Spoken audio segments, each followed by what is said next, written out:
हे what's up guys, welcome back once again. दोस्तों, आज की कहानी सुनने के बाद आपके दिमाग की बत्ती खुलने वाली है, क्योंकि आपको अंत तक ये सोचने पर मजबूर कर देगी कि इसमें कातिल कौन है। तो चलिए शुरू करते हैं एक कपल से जो विंटर को सेलिब्रेट करने के लिए एक टाउन में आए, जहाँ पर स्केटिंग का काफी चलन है। दूर दूर से यहाँ पर लोग आते हैं स्नो स्केटिंग को करने के लिए। ये कपल भी उसी चीज को करने के लिए आए हुए हैं। रात में ये लोग एक रेस्टोरेंट में कुछ खाने के लिए रुकते हैं। तब पीजे की बहस वहाँ के कुछ लोकल हंटर से हो जाती है। हालांकि इसमें से उन दोनों की कोई गलती नहीं थी, पर पीजे ही था जो उल्टा हुआ तीर खुद को ले लेता है। खैर, मामला शांत होता है तो वो दोनों अपने होटल लौट आते हैं। इस बीच हम गौर करते हैं कि आज फुल मून भी है, पर इससे भी अजीब बात ये थी कि जब पीजे चिप्स के पैकेट को कट करने के लिए चाकू ढूंढता है तो वो एक भी चाकू वहाँ नहीं था। है ना अजीब बात। उधर एलन होटल के पास बने एक लॉज में जाती है जो कि पॉल का था, जो कि इस पूरे टाउन में एक लौता शख्स है जो टैक्सीडर्मी करता है, यानी कि जानवरों का शिकार करने के बाद खाल को उतार कर उसे कुछ अच्छी चीजें बनाना। इस चीज का इस्तेमाल एलन ने एक फोटो में देखा था, इसीलिए वो उसे ढूंढने के लिए निकली। हालांकि जिस होटल में ये रुके हैं वो भी उसी का होता है। अब यहाँ पॉल तो उसे नहीं मिला, इसीलिए वो वापस लौट आई।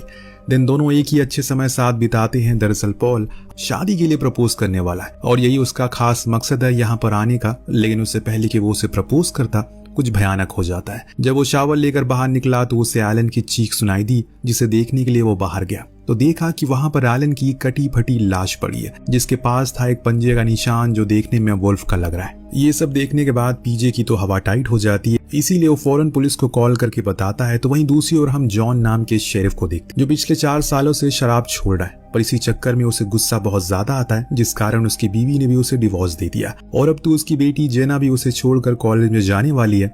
पर उसे कोई अफसोस नहीं है, क्योंकि वो खुद अपने पिता से काफी तंग आ चुकी है। इतने में उसके पास कॉल आया तो वो सीधा पहुंच गया उसी क्राइम सीन पर, जहां पहले से उसका पिता यानी कि इस टाउन के मेन शेरिफ मौजूद है, जो उस सीन को देखकर दंग रह गया, क्योंकि फॉरेंसिक टीम का मानना था कि इस बॉडी के कुछ ऑर्गन गायब है, जिसमें से प्राइवेट पार्ट भी है। ये काम जरूर किसी आदमखोर आदमी का हो सकता है, क्योंकि कोई जानवर ऐसे तो कभी कोई शिकार नहीं करता। वो अपने शिकार को बीच के हिस्से से खाना शुरू करता है, ना कि पैरों की तरफ से। अब इनके साथ जोना भी थी, जो कि जॉन की साथी और उसकी टीम का हिस्सा थी। पुलिस को किसी भी तरह करके इस मामले को अंदर ही रखना होगा, क्योंकि अगर ये पब्लिक में हुआ तो टाउन के लिए सही नहीं हुआ, क्योंकि अब टूरिस्ट सीजन शुरू होने वाला है और अगर किसी को इस सीन के बारे में पता चल गया तो कोई भी नहीं आएगा, जिससे उनका बहुत बड़ा लॉस हो जाएगा। पर यहाँ जॉन के पिता तो ये सब देखकर शौक में थे।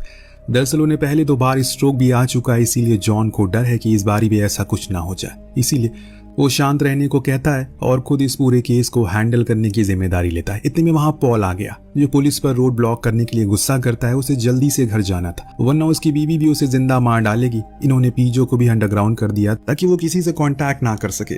लेकिन आखिर ये लोग कब तक इस बात को छुपा पाते। जॉन को लग रहा है कि ये किसी इंसान का काम होगा, पर उसके पिता और बाकी साथियों को लग रहा है कि ये काम किसी वेयरवुल्फ का हो सकता है, जो कि फुल मून होने पर निकलता है और कल की रात फुल मून ही था। लेकिन अचंभे करने वाली बात ये थी कि आज भी फुल मून ही है, तो क्या आज भी कुछ होने वाला है?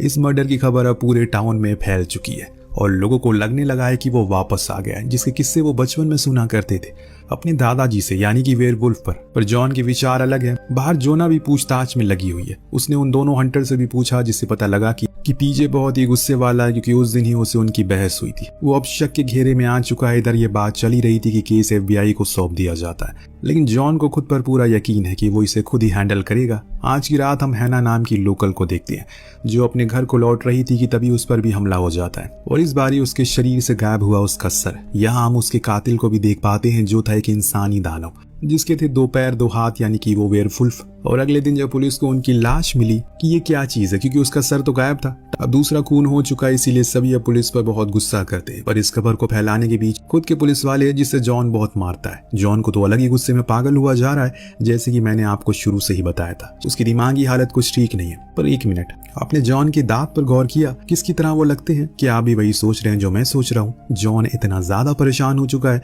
कि उसने अब फिर से पीना शुरू कर दिया और अगले दिन बू ने तो उससे माफी भी मांगी। उसकी वजह से बात फैल गई, पर जॉन उसे माफ करने के बजाय उसे सस्पेंड कर देता है और सभी से कहता है कि वेयरवुल्फ जैसी नाम की कोई चीज नहीं है। जरूर ये किसी शातिर इंसान का काम है जो हमें बहकाने की कोशिश कर रहा है। हालांकि यहाँ जोना मेडिकल रिपोर्ट लाकर दिखाती है उस लड़की की जिसकी मौत हुई थी, जिस पर साफ दिख रहा था कि ये घाव के निशान किसी भेड़िया के हैं। पर अभी भी जॉन मानने को राजी नहीं था। उसने सभी से साफ साफ कह दिया, जितनी जल्दी हो सके उस कातिल को ढूंढो, वरना सबके सब जॉब से निकाले जाएंगे।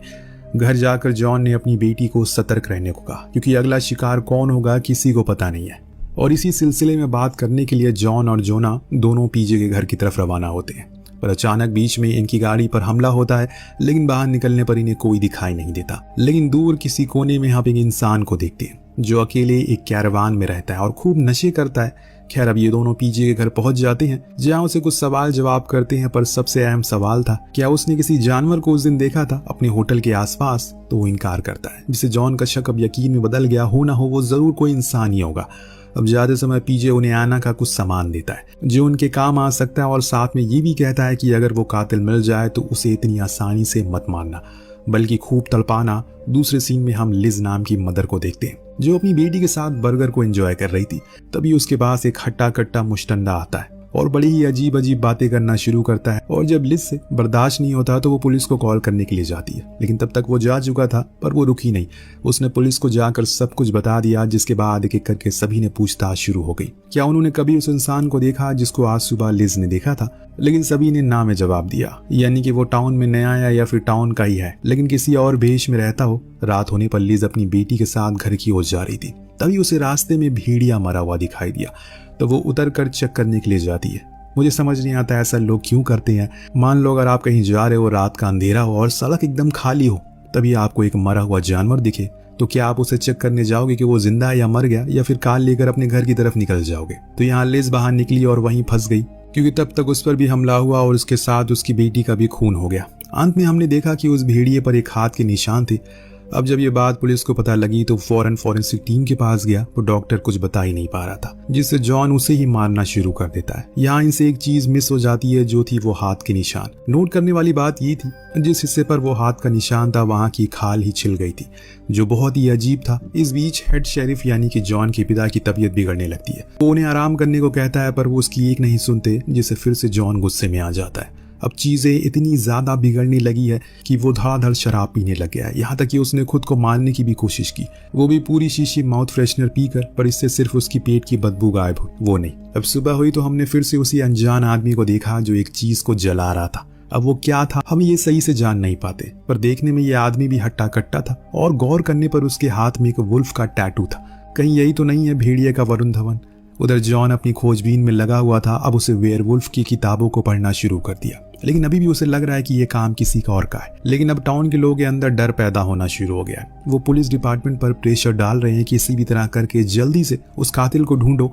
इसीलिए आज डिपार्टमेंट ने पूरे टाउन में कर्फ्यू लगा दिया है, क्योंकि अब वो उस कातिल को ढूंढ कर मारेंगे। लेकिन इसी कर्फ्यू का फायदा उठाकर हैना खुद चली जाती है अपने बॉयफ्रेंड टेड से मिलने के लिए। दोनों ही कार में लगे हुए थे कि तभी हैना को अपनी पड़ोसी दिखी, जो उसे इशारे कर रही है, जिसे समझने में हैना लेट कर देती है, जिसका अंजाम उसे भुगतना पड़ता है। दरअसल वहां वो आ गया जिसने अपनी शक्ति से कार के गेट को बड़ी आसानी से खोल दिया। अब उसे देख टेड तो उल्टे पांव भाग गया, लेकिन बेचारी हैना वहीं फंसी रह गई। सही समय पर जॉन को रिपोर्ट मिल गई, इसीलिए वो भागते हुए आया और उस पर शूट करने लगा, जिससे वो भाग गया। लेकिन उसे देखकर जॉन को ज्यादा हैरानी नहीं हुई, बल्कि अपनी बेटी को देखकर ज्यादा हुई। अब यहाँ वो कंफ्यूज था कि वो अपनी बेटी को हॉस्पिटल लेकर जाए या फिर उस वेयरवुल्फ के पीछे जाए। और तभी यहाँ उल्टा उसकी बेटी उसे सुनाने लगती है। अब ये सब कुछ जो भी हो रहा है वो उसी की वजह से हो रहा है, उन्होंने उसकी कोई केयर नहीं की कभी। बड़ी अजीब लड़की है, इसमें भला जॉन की क्या गलती?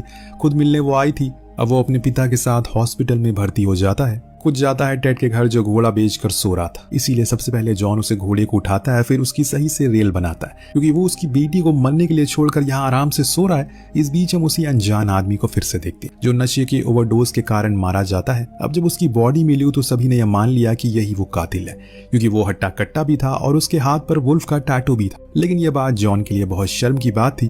इतने दिन तक उसके सामने ही कातिल था, लेकिन फिर भी वो उसे ढूंढ नहीं पाया।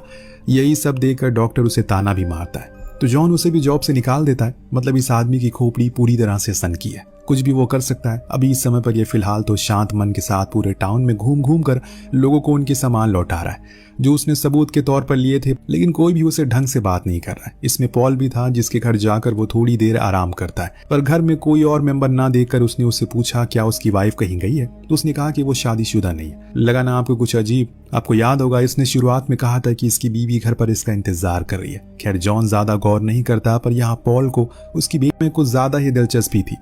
जब जॉन बाहर आया तो उसे कुछ ठीक नहीं लगा, इसलिए वापस गया और उसने कहा कि खड़े होकर दिखाओ पहले तो। अब पहले तो पॉल को मजाक लगा, लेकिन वो मजाक के मूड में तो बिल्कुल भी नहीं था, इसीलिए पॉल को खड़ा होना पड़ा, जिस चीज को देखकर जॉन को वो मिल गया जिसकी उसे तलाश थी। और ये बात पॉल भी समझ गया और इसीलिए फौरन गेट को उसने बंद कर दिया। यहाँ जॉन ने तुरंत बैकअप बुलाई, पर उसे आने में टाइम लगेगा, इसीलिए वो खुद ही उसे भिड़ने चला गया। नीचे जाने पर उसने देखा कि वहाँ कई सारे औजार रखे हैं जिससे काफी कुछ बनाया जा सकता है और साथ में वुल्फ का आउटफिट भी है। पर इससे भी भयानक था उस लड़की का कटा हुआ सर, यानी कि कातिल दोस्तों मिल चुका है, जिसे अभी तक ये लोग समझ रहे थे वो बेचारा टूटा आशिक था, इसीलिए नशे में ही चला गया। असली खूनी तो यहाँ टाउन के बीच में मौजूद है। दोनों में भयंकर लड़ाई होती है जिसमें हम देख पाते हैं कि पॉल में अच्छी खासी ताकत है। उसने एक ही हाथ से जॉन को उठा दिया, लेकिन इसके बाद वो कुछ और कर पाता कि तब तक वहाँ बैकअप आ गई, इसीलिए वो अपना कॉस्ट्यूम पहनकर भाग गया, लेकिन जॉन भी उसके पीछे लगा था और अंत में जाकर उसे पकड़ लिया। पर उल्टा जॉन की जान जाने वाली है, लेकिन सही समय पर जोना आ गई जिसने उसे शूट कर दिया। फिर जॉन ने भी उसे कई बार गोली मारी और खुद के कलेजे को ठंडक पहुंचाई। शुरू से ही वो अपनी बात पर अड़ा रहा कि ये काम किसी इंसान का हो सकता है, क्योंकि इतना निर्दयी कोई जानवर नहीं होता, ये सिर्फ इंसान ही होते हैं जो सबसे बड़े जानवर है। केस सॉल्व होने के बाद जॉन को अब वो इज्जत भी वापस मिल गई जिसके लिए वो तरस रहा था, लेकिन उसकी बेटी हैना उसे दूर कॉलेज में चली गई, जिसे छोड़ते टाइम वो थोड़ा भावुक हो जाता है और कहानी इसी दृश्य के साथ खत्म हो जाती है। आपको कहानी कैसी लगी हमें कमेंट करके जरूर बताएगा। मिलते हैं अगली वीडियो में। Thank you so much watching. Piece.